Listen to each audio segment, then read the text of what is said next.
Modern dating apps condition us to treat finding a partner like a high-volume statistical exercise.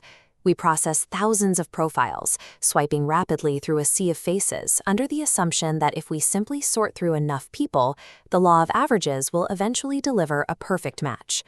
For our narrator, a solo traveler who just touched down in Barcelona, the strategy seemed flawless. He arrived in a new city on a new continent, immediately downloaded Tinder, and began mass swiping to fill his social calendar. This high-volume approach quickly yielded 28 matches. After filtering out the truly bizarre messages, he zeroed in on a girl named Yvonne. They shared similar beliefs, a matching sense of humor, and identical taste in music. Based entirely on a few hours of flawless text banter, he secured a date for the very next night. This illustrates the core flaw of the numbers game. A dating app acts as a massive funnel, efficient at filtering for physical attraction and banter. However, as avatars flow freely through the barrier, the system actively masks emotional immaturity. Exceptional pre-date text chemistry creates a dangerous expectation gap. You step into the date assuming you already know the other person. In reality, you are meeting a highly curated projection built specifically to bypass your initial defenses. The real-world meetup took place at a Barcelona speakeasy hidden behind a pastrami shop. The narrator arrived 30 minutes early to secure his spot in the virtual queue, eager to translate their internet banter into real life. Instead of an eager arrival, he received a text saying she was running late because she was doing her hair. He happily let it slide, only to receive a second text shortly after claiming her makeup took longer than expected, delaying her even further. This repeated delay suggests a deliberate mapping of his limits rather than a simple accident of scheduling. By extending the wait time while he sits alone outside, she begins to gauge exactly how much logistical friction he is willing to tolerate before asserting his own schedule. Tolerating this kind of logistical disrespect in the early stages provides a signal to a volatile partner. It suggests that your time is secondary to their whims, and it implies that your larger, more significant boundaries can likely be breached later with similar ease. Once inside, the date initially seemed to go well, but as the drinks began to flow, her persona shifted. By her fourth drink, she suddenly and inexplicably adopted a thick French accent, completely altering her cadence and personality. The erratic behavior escalated as they walked toward the beach. When he made a completely harmless joke about this being their last date, she became irrationally angry and stormed off into the night, expecting him to run after her. This flowchart maps his decision matrix. He faces two paths. Option A is to panic and chase her. Option B is to hold his ground. He chooses option B. His refusal breaks her script, forcing her to awkwardly return, claiming it's a French thing. This interaction is a classic manipulation test.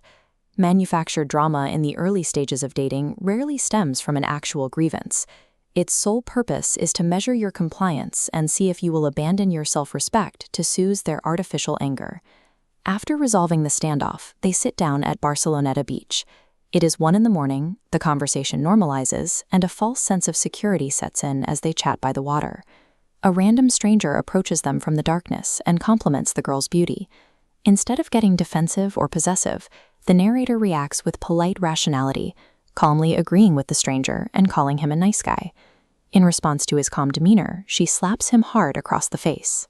She is furious that he didn't react with extreme, performative jealousy, demanding he should have told the stranger that nobody in the world is as beautiful as she is. Immediately after committing the assault, she tries to excuse it as a cultural misunderstanding. She then attempts to force an aggressive apology kiss. He completely shuts down the advance, refusing to reward violence with physical affection. An unprovoked attack like this happens when toxic expectations collide with healthy behavior.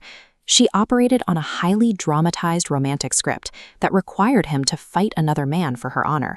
When he reacted with normal, secure behavior, it triggered an immediate surge of violent entitlement. Faced with an impenetrable boundary, she storms off for good and boards a bus. As the narrator walks to a club, she floods his phone with abusive voice notes calling him a piece of trash, and then blocks his number. But the night offers a perfect twist of fate. The narrator happens to befriend 2 actual tourists from France on his way to the club. When he asks them about his date's behavior, they definitively confirm that slapping someone and demanding a chase is not a cultural norm. It is just assault. Enforcing your boundaries when a date manufactures drama is the only winning move. By refusing to chase or apologize for reasonable behavior, you maintain your autonomy and prevent a toxic dynamic from taking root. This also requires distinguishing between legitimate cultural differences and weaponized toxicity. A partner should never be allowed to use their background or a fabricated accent to normalize abusive behavior or physical entitlement. The block and the insults provided by this date serve as the final evidence that the filtration system reached its logical conclusion. The narrator didn't lose a potential partner. He successfully used his personal limits to deflect a high-conflict individual away from his life. The high-volume mechanics of modern dating apps are incredibly effective at getting you a seat at the table, but once you sit down, strict personal boundaries are the only things that will actually protect you.